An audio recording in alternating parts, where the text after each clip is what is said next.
Double timing করে ধরা খাওয়ার পর মিস চকলেট আপু রায়হানের গোপন তথ্য ফাঁস করে দিলেন।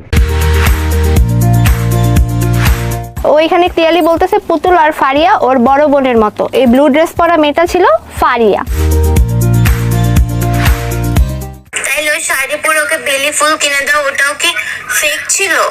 কষ্ট হচ্ছে সোনা, চিটার কোথাকার মিস্টার ওকেদের লাইফটা হেল্প করে দিছো তুমি। তো এগুলা কেউ বলবে? আমি তো তোমাদেরকে ক্লিয়ার ভিডিও সহ দেখাইছি। এই যে ফার্স্ট অফ অল আমি ওখানে ভিকটিম ছিলাম, বাট আমাকে ইচ্ছা করে প্ল্যানিং করে এই ডাবল টাইমিং এর এই ঝামেলাটায় ফাঁসানো হয়েছে, যেটা রায়হানের আগে থেকেই প্ল্যান ছিল।